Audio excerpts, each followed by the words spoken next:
Buenos días, queridos hermanos. Qué bueno es estar en la presencia del Señor y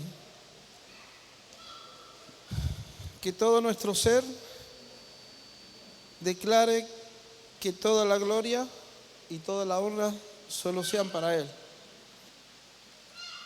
Creo que no siempre estamos del mismo ánimo, pero qué lindo es entonces adorar en medio de la congregación y expresar lo que sentimos en nuestro corazón, porque a veces las circunstancias capaz que puedan más. Pero qué lindo es venir a su casa, donde podamos derramarnos. Lo podemos hacer en nuestra casa, en nuestro cuarto, en el lugar que tengamos para intimidad con el Señor. Pero qué lindo como congregación poder declarar que al que está sentado sobre el trono, solo a Él sea la gloria, sea la honra y sea el poder. Amén, hermano. Así que no se olvide nunca que Él es el merecedor de toda gloria y toda adoración. Quiero invitarles, queridos hermanos, vamos a leer en el libro de Jeremías, el capítulo 29.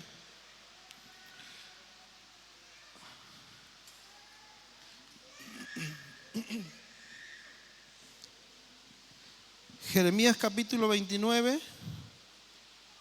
Vamos a leer el versículo, gracias hermana, 10 al 13. Esta es una promesa del Señor. Es una carta que el profeta Jeremías escribe al pueblo en tiempos difíciles. Y vamos a hablar sobre la grandeza de nuestro Dios, al cual exaltamos recién. Vamos a leer desde el versículo 10. Porque así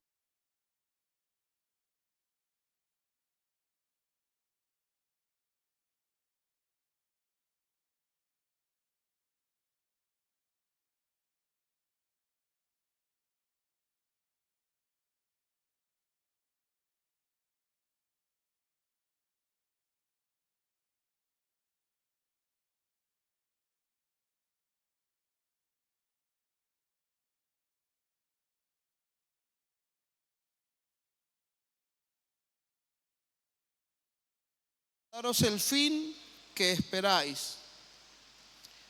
Versículo 12. Entonces me invocaréis y vendréis y oraréis a mí, y yo os oiré. Y me buscaréis y me hallaréis, porque me buscaréis de todo vuestro corazón. Amén. Vamos a orar. Señor, cuántas gracias tenemos que darte por permitirnos estar cada domingo delante de tu presencia, para adorarte, para bendecirte, para ministrar, para exaltar tu nombre. Es aquí donde hallamos paz, es aquí donde hallamos descanso, es en tu presencia donde encontramos la fortaleza para poder ser renovados, encontramos el renuevo para enfrentar, Señor, cada día las circunstancias que nos tocan vivir. Pero gracias porque nunca estamos solos, tú siempre estás con nosotros, nunca nos has abandonado ni nos vas a abandonar más allá de nuestra fidelidad, ¿o no, Señor? Te exaltamos. Yo te ruego que en esta mañana tú nos hables a cada uno de nosotros, Señor, porque estamos sedientos, hemos venido a buscar de ti en esta mañana, porque de ti necesitamos y sin ti, Señor, no podemos vivir. Háblanos conforme la necesidad de nuestras vidas, conforme la necesidad de nuestro corazón. Te necesitamos, Dios. Nuestras vidas las dejamos en tus manos. En el nombre de nuestro Señor Jesucristo. Amén. Quisiera un poco que entremos en el contexto en el cual fue escrita esta carta. El pueblo de Israel, estamos hablando en este caso del sur de Israel, Judá, cuya capital era Jerusalén. Lamentablemente había hecho lo malo delante de la presencia del Señor. Entonces el Señor utiliza al profeta Jeremías para enviar una sentencia que iba a ser ejecutada a través de un rey que iba a surgir, un nuevo imperio, el imperio babilónico. Este rey era Nabucodonosor. Iba a ser utilizado por el Señor para que el pueblo de Israel, el sur de Israel, el cual se había alejado a tal punto de que idolatraban a otros dioses, sus hijos eran puestos en sacrificio a esos dioses. Era tal el pecado que había llegado delante del Señor, y el Señor había decidido poner sentencia sobre el pueblo de Israel. Entonces iba a usar a este pueblo, que iba a ser a este pueblo de Babilonia, Nabucodonosor, iba a venir sobre Israel. Israel iba a sufrir por lo menos 3 deportaciones desde Jerusalén hacia Babilonia, el norte de Jerusalén. Fue entonces en 3 etapas que comenzó Dios a usar a Nabucodonosor. La primera etapa dice que fue en el año 605, durante el reinado de Joacim. El profeta Jeremías tuvo su ministerio durante los últimos 5 reinados del sur de Israel.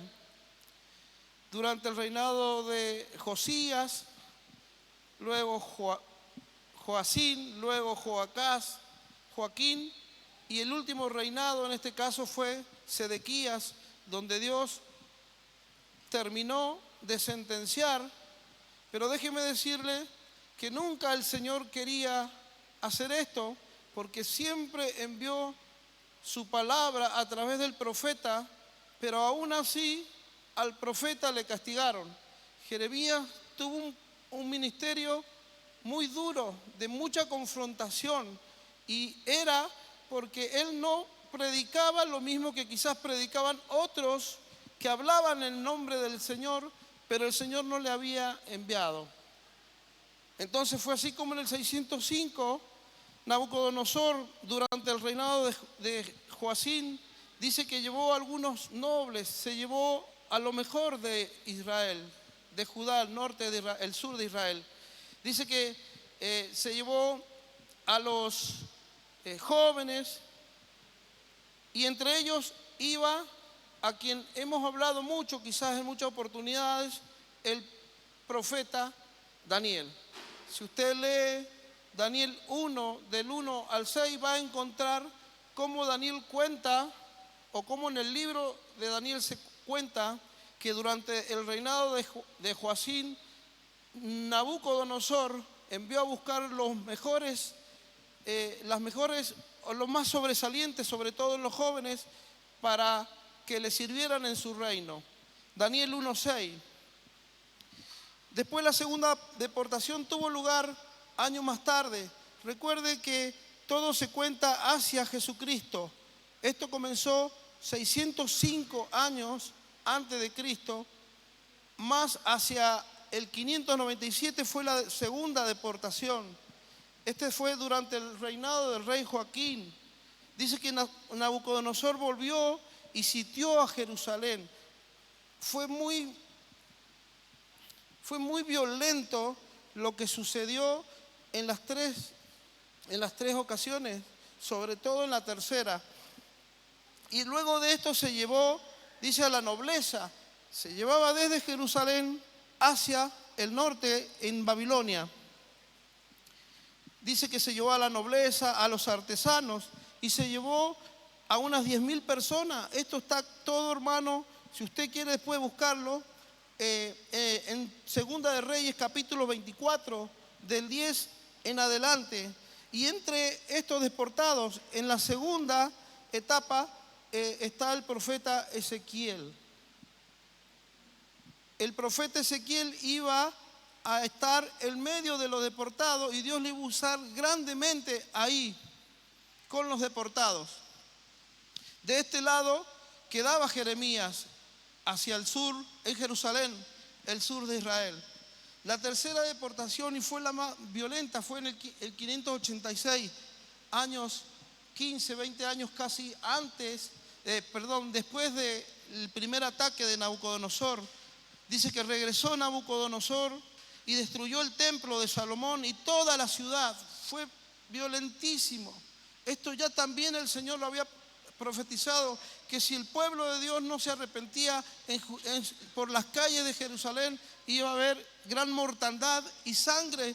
Y se cumplió así, porque cuando Dios lo dice, su palabra se cumple, hermano.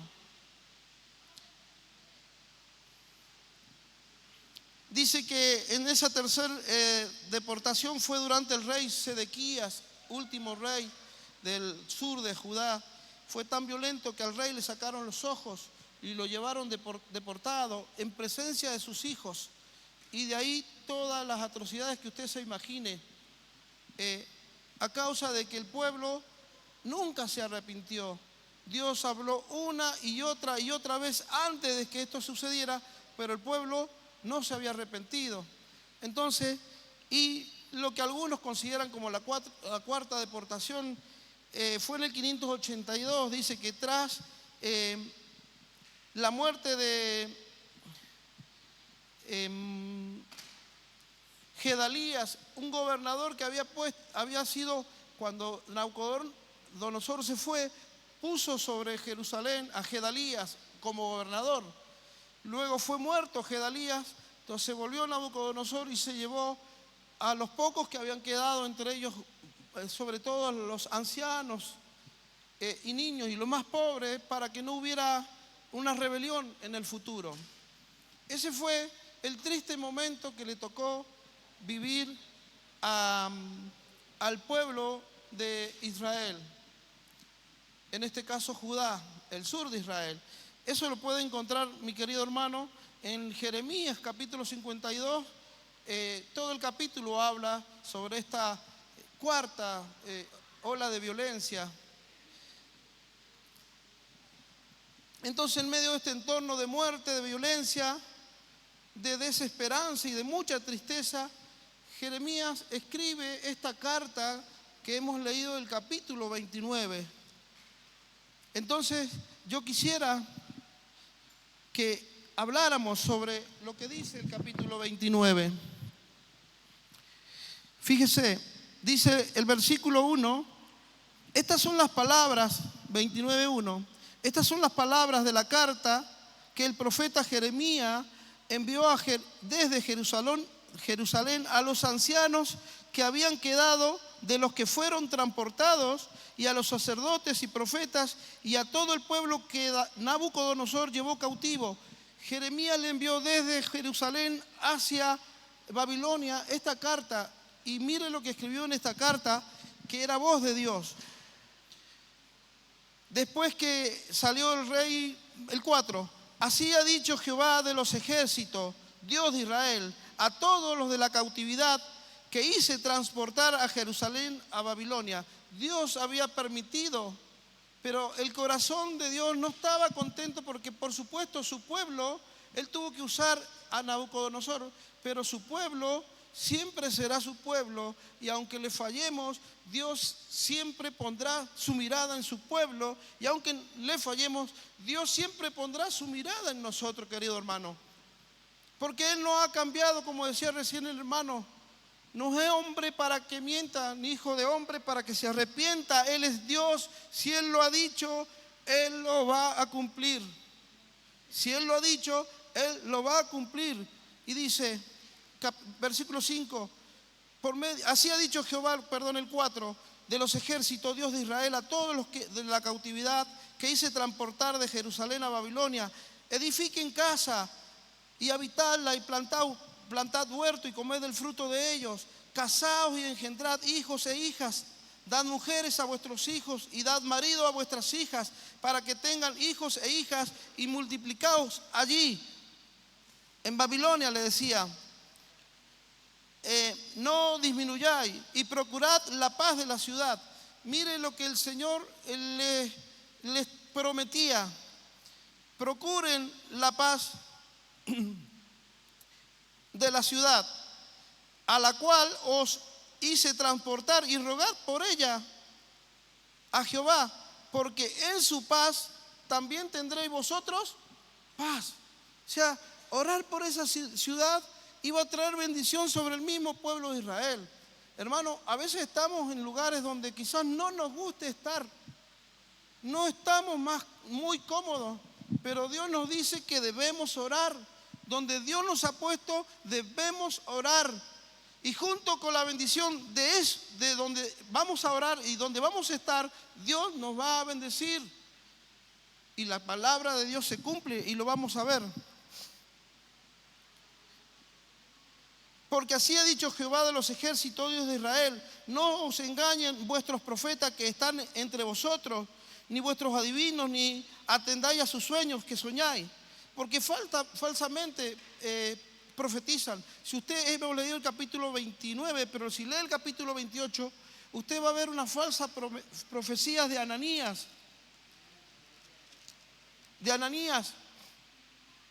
Que en medio de este triste momento de zozobra del pueblo de Judá, venía este profeta, decía venir en nombre de Dios y diciéndole: no se preocupen, vayan, a los 2 años el Señor los hará volver. Entonces el Señor, a través del profeta Jeremías, afirma de que él había mandado solo a Jeremías.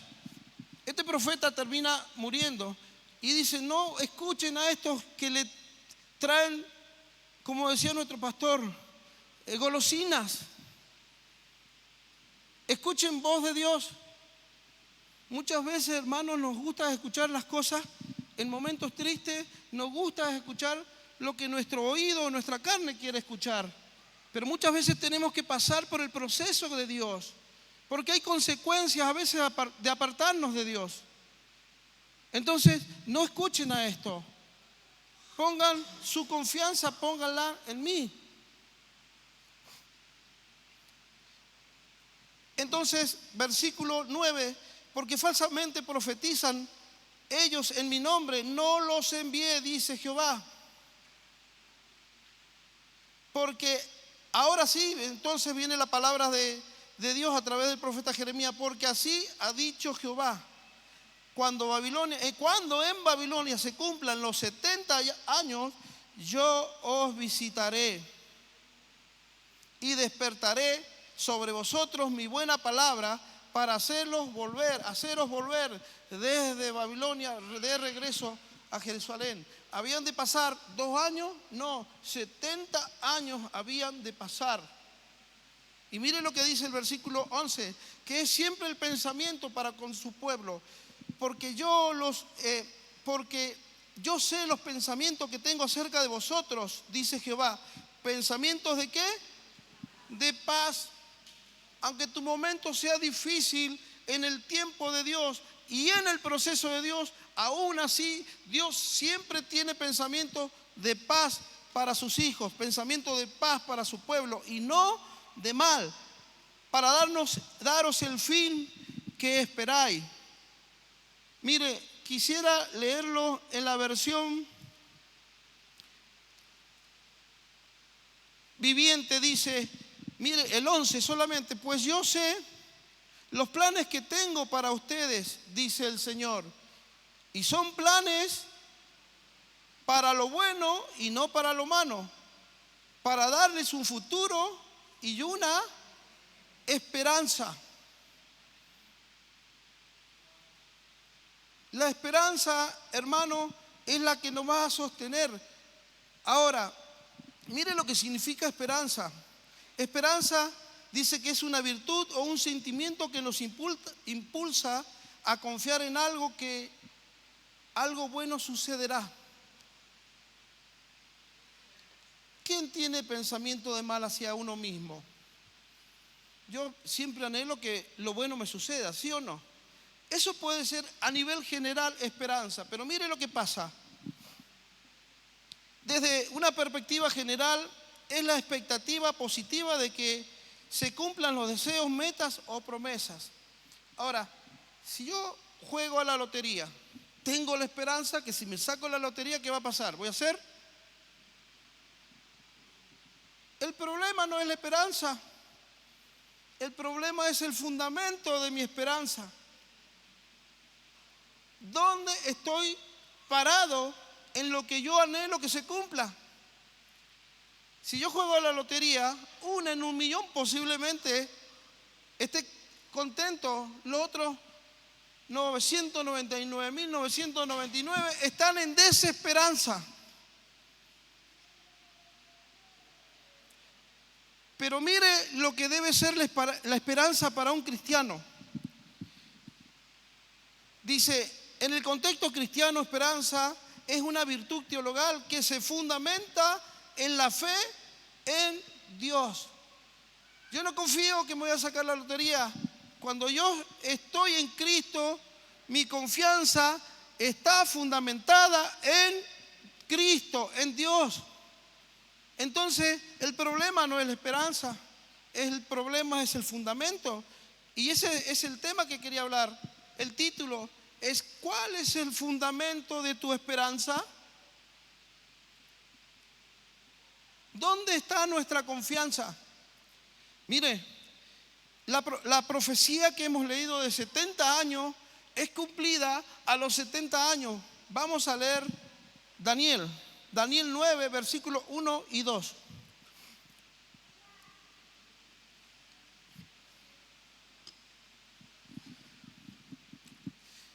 «70 años habían pasado. La carta de Jeremías 29 había sido enviada, entre los cuales también estaba Daniel. Y mire lo que dice: en el año primero de Darío, hijo de Asuero, de la nación de los Medos, que vino a ser rey sobre el reino de los caldeos, ya había cambiado el imperio. En el año primero de su reinado, yo, Daniel, quien había salido en la primera deportación en el año 605 a.C., miré atentamente en los libros el número de los años de que habló Jehová al profeta Jeremías, capítulo 29, que habían de cumplirse las desolaciones, el sufrimiento de Jerusalén en 70 años. Daniel se comenzó a humillar luego de 70 años. Él le había creído al Señor. Su esperanza estaba en la palabra del Señor. Iban a pasar 70 años. Daniel le creyó. Entonces, mire lo que dice el versículo de ahí, 9:23. Él se humilla delante de Dios, que es lo menos que podemos hacer, hermano. Fue tal su humillación que el Señor dice: al principio de tu ruego ya fue dada la orden, y yo he venido para enseñártela, porque tú eres muy amado. Aquel que espera en el Señor será amado del Rey de Reyes y Señor de Señores. Si nuestro fundamento es Cristo, entonces nuestra esperanza es segura, porque lo que el Señor promete, Él lo cumple, porque tú eres muy amado. Entiende pues la orden y entiende la visión, y da una gran profecía que todavía ha de cumplirse acerca de las 70 semanas. A partir de ahí comienza la restauración, y el pueblo de Israel iba a comenzar a volver a Jerusalén tal como el Señor lo había prometido. Si mi esperanza está en el Señor, las cosas se cumplen. Durante la semana estaba en el trabajo, y un compañero que compartimos mucho tiempo En la fábrica en la empresa han habido muchos cambios, ha sido vendida, entonces hay mucho movimiento nuevo y claro, lo anterior fue una desesperanza a tal punto que se tuvo que vender la empresa. Entonces mi compañero me dice, David, usted es un hombre de fe, tenga esperanza. Mire, me habló justamente de eso. Y le digo, lo que pasa que si lo que usted me está diciendo me lo dijera Dios, iría con los ojos cerrados, porque me lo dice Dios. Pero no me lo ha dicho Dios, entonces tengo que manejarme con mucha cautela. Cuando mi esperanza está en Dios, lo que Dios dice se cumple. Amén, hermano. Ahora, pueden venir personas y decirme pensamientos de bien, pero no es voz de Dios. Puede que se cumpla, puede que no se cumpla, pero si Dios lo dice, la promesa se cumplirá. Tal cual Él lo dijo, 70 años después comenzó nuevamente el regreso, el retorno del pueblo de Israel desde Babilonia hacia Jerusalén. Entonces,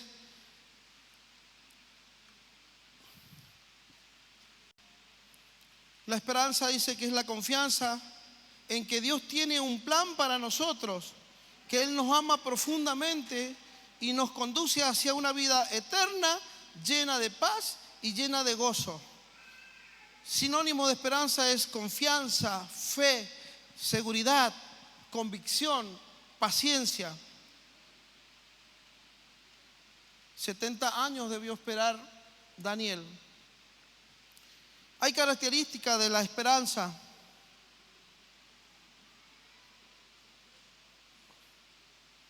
Característica de la esperanza. Si mi esperanza está fundada en Dios, entonces yo tengo confianza en el futuro. Es decir, que implica mirar el futuro con fe, creyendo que Dios tiene el control de todas las cosas. La esperanza no depende de nosotros, no depende si yo le creo a Dios o no. Si Él lo ha dicho, aunque yo no crea, se va a cumplir. La esperanza entonces no depende de cuánto le creo a Dios, la esperanza depende solamente de la fidelidad de Dios, y Él es fiel. Entonces se cumplirá, mi querido hermano. Entonces, la esperanza también implica paciencia y perseverancia. Dice que la esperanza nos fortalece para esperar con paciencia el cumplimiento de la promesa.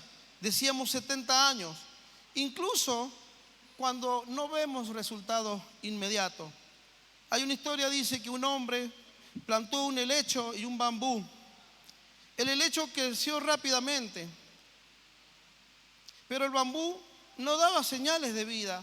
¿Sabe que una de las características del bambú que dice que cuando está en su crecimiento puede crecer hasta 1 metro por día? Sin embargo, regaba el helecho y el helecho crecía. No es característica de crecer rápido el helecho, pero sí del bambú. Regaba el bambú y no pasaba nada. Dice que el hombre regaba con paciencia. Pasaron los años y de repente el bambú comenzó a crecer hasta 1 metro por día. Y dice que comenzó a crecer rápidamente y alcanzó su mayor altura. ¿Cuál es la enseñanza, querido hermano? La esperanza nos enseña a ser pacientes. A veces lo que esperamos tarda en manifestarse, pero cuando llega el tiempo y el momento de Dios, entonces el árbol crecerá y dará su mayor altura. Mire lo que dice Hebreos 10:23.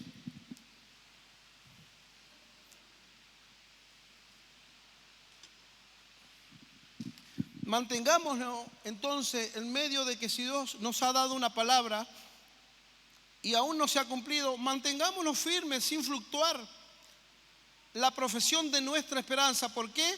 Porque Él es fiel, porque fiel es Él que lo prometió. No depende si le creo o no, Dios es fiel y Él lo va a cumplir en su tiempo. ¿Qué es lo que le ha pedido a Dios? Y Dios le ha dado una palabra y aún no lo hemos recibido o no lo ha recibido. Mi querido hermano, se ha confortado, se ha fortalecido, porque si Él lo ha prometido, Él se lo va a cumplir. Pero nuestro fundamento, o el fundamento de nuestra esperanza, debe ser Cristo, debe ser el Señor. Nuestra esperanza, entonces, característica de la esperanza, siempre debe estar anclada a Dios. En el ámbito espiritual, la esperanza no depende de las circunstancias, sino de la fidelidad de Dios. Dice que la oruga, para ser mariposa, tiene que pasar por un proceso que a veces es muy difícil, traumático. Entonces, dice que una oruga se sentía atrapada en su capullo sin entender por qué debía pasar por tanto esfuerzo. Sin embargo, cuando llegó el momento, salió transformado. Se convirtió en una hermosa mariposa. La esperanza a veces nos recuerda que en los tiempos difíciles pueden ser a veces procesos que a veces sean muy duros para nosotros, como lo sufre la oruga o el gusano. Y a veces lo que parece hoy ser negativo y un obstáculo, sin lugar a duda, Dios lo convertirá en una bendición, tal cual le pasó a José, que fue vendido, pero al tiempo ustedes, le dijo José a sus hermanos, ustedes pensaron mal contra mí, me vendieron, pero ¿saben qué? Lo que ustedes hicieron, Dios lo canalizó para preservación de vida. Dios, si te ha dado una palabra, aunque vengan tiempos de crisis, Él la cumplirá, porque Él no se arrepiente y Él cumple su palabra. Él es fiel a cada momento. Entonces, quisiera leer Hebreos 11:1 y luego vamos a leer, citar un versículo. Dice, es pues la fe, la certeza de lo que se espera y la convicción de lo que no se ve. Nuestra esperanza debe estar fundamentada en Cristo. La esperanza y la fe van tomadas de la mano. Y si yo tengo certeza, tengo convicción, sin lugar a duda, puedo creerle o no a Dios, se va a cumplir igual. Pero si yo le creo, en medio de las crisis, estaré bien parado, porque su palabra será el ancla que dice Hebreos. Mire, voy a empezar por el cumplimiento. Mateo 1:23. Mateo 1:23 dice, la Virgen concebirá y dará a luz un hijo y lo llamarás Emmanuel, que significa Dios con nosotros. Este versículo lo tomó la pastora en diciembre y lo dio como un versículo ancla en este año 2025. Este versículo es una profecía, trae cumplimiento a una profecía dada en Isaías 7:14. Mire lo que decía Isaías 7:14. Por tanto, el Señor mismo dará señal, he aquí que la Virgen concebirá y dará a luz un hijo y llamará su nombre Emmanuel. En Mateo leíamos que Emmanuel significa Dios con nosotros. ¿Sabe cuántos años antes, en el tiempo de Isaías, cuando Mateo 1:23, 735 años pasaron, pero Dios cumple su promesa? Cristo nació, Dios lo había prometido, pero esto había nacido en Génesis 3:15, la simiente de la mujer. Mi querido hermano, Dios está con nosotros. Dios está con nosotros. ¿Cuál es el problema? ¿Cuál es la situación que estás atravesando que te hace pensar que Cristo no está? Dios está con nosotros. Eso significa que Dios está cercano. Significa que no estamos solos.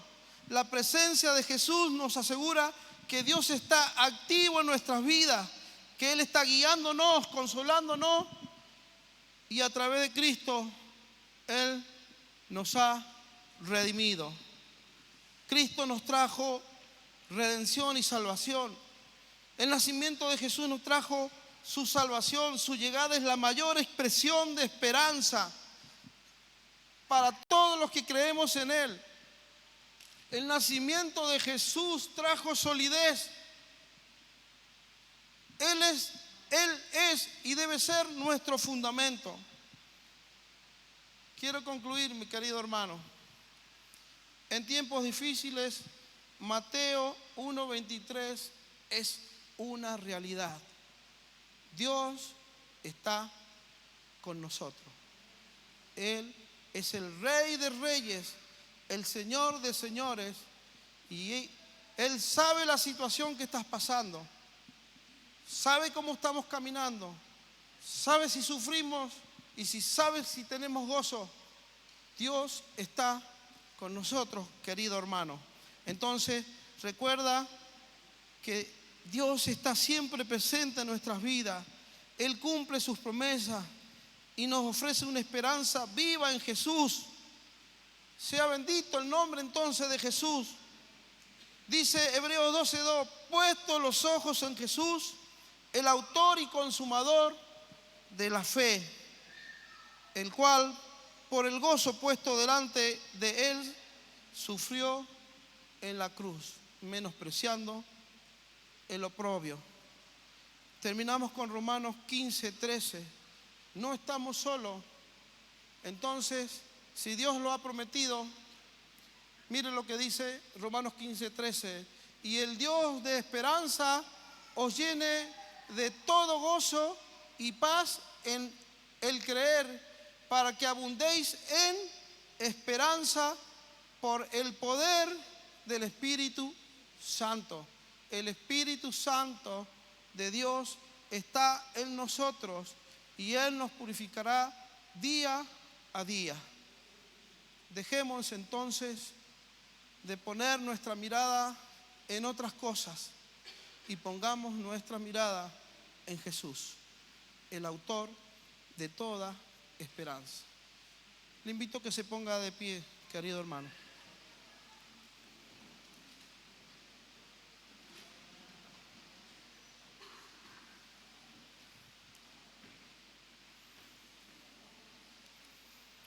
¿Estás pasando por situación difícil? Quizás como Israel estás en el año que recién empieza y te fue dada la promesa. Estás en el año 50, 60 o quizás como Daniel. Puedes cerrar sus ojos. Hoy es el año 70 para que la promesa de Dios se cumpla en tu vida.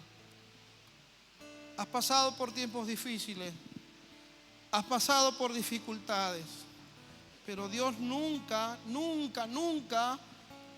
te ha dejado solo y Él nunca nos dejará solo. Por favor, cierren sus ojos, porque el Espíritu Santo de Dios está en medio nuestro en esta mañana. Entonces, tiempo de buscar a Dios. La sangre de Cristo sigue en vigencia, mi querido hermano. Señor, nosotros anclamos nuestra esperanza en ti. Es una realidad que a veces las circunstancias nos superan. Es una realidad que a veces dejamos de mirarte a ti. Pero Señor, gracias porque tu palabra siempre nos habla a tiempo. Gracias, Señor, porque entendemos que aunque nosotros te fallemos, tú nunca nos dejas solos. Y gracias por este versículo que has traído para tu iglesia, esta parte del cuerpo de Cristo en este tiempo. Emmanuel, Dios con nosotros. Mi querido hermano, si hay alguien que se siente cansado, fatigado, agotado, Dios está con nosotros. Levanta tu mano, quiero orar por ti. Dios está con nosotros. No pierdas la oportunidad de ser fortalecido. Levanta tu mano. Hay muchas manos que se han levantado. Dios renueva las fuerzas al que no tiene ninguna. Espíritu Santo, mira las manos que se han levantado. Te creemos a ti. No creemos palabra de hombre, te creemos a ti. Tú eres el fundamento de nuestra esperanza, Señor. Primero quisiéramos, Señor, pedirte perdón como Daniel. Él se humilló. Él se humilló. Y dice que tú comenzaste la restauración. Mantengan sus manos levantadas. Luego que la palabra de Dios se cumple, dice, porque yo sé los pensamientos que tengo acerca de vosotros, dice Jehová, pensamientos de paz y no de mal. Él nos ama para darnos el fin que esperáis. Entonces me invocaréis y vendréis y oraréis a mí y yo os oiré. Humillémonos delante del Señor. Él escucha nuestra oración. Él escucha nuestro ruego. Si tienes que arreglar cuenta con el Señor, arreglémoslas en este momento. Pídele perdón como Daniel. Humíllate delante del Señor. Entonces me invocaréis y vendréis y yo oiré. Y me buscaréis y me hallaréis, porque me buscaréis de todo vuestro corazón. Busquemos a Dios de todo corazón. Derramémonos delante de su presencia. Él está con nosotros. Dios está con nosotros. Mira ahora, Señor. Pídale perdón a Dios si cree que le ha fallado. Si alguno ha fallado, dice, hijito mío, abogado, tenemos para con el Padre a Jesús. Entonces, luego de habernos humillado, Señor, nos humillamos delante de tu presencia y te pedimos perdón. Pero gracias, Señor, porque en este tiempo tú nos hablas y nos has prometido estar con nosotros. Es una referencia para el 2025, pero por la eternidad Dios está con nosotros. Emmanuel, bendice a tu pueblo. Bendice las manos, Señor, de aquellos que se sienten cansados, fatigados. Renueva la fuerza en el nombre de Jesús, te lo ruego, Señor. Dios con nosotros. Él restaura, Él salva, Él sana. Él es Jesús. Él está en medio nuestro. Bendice a tu pueblo. Familias que se sienten derrotadas. Señor, bendice a tu iglesia. Bendice a tu iglesia en el nombre de Jesús. Renueva la fuerza de aquel que se siente cansado, agobiado, en el nombre de Jesús. Vamos a adorarte, Señor. Vamos a bendecirte. Él es Jesús. Tú eres nuestro sanador. Y por tu palabra, ¿cuántos se sienten enfermos? Mi enfermedad se va. El Señor quiere sanar nuestra enfermedad espiritual o física en esta mañana. Él es Jesús. Él es Jesús, mi sanador. Confiésaselo al Señor. Mi corazón le ama. Palabra de Dios en esta mañana. Por su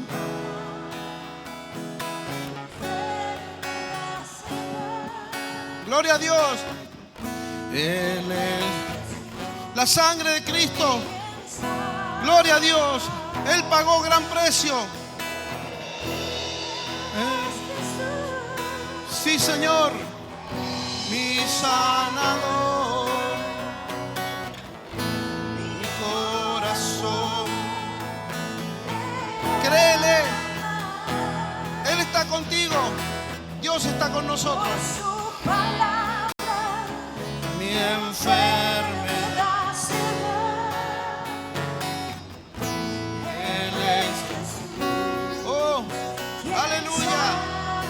Jesús quien sana. Él es Jesús. Él es Jesús, mi sanador. Mi corazón.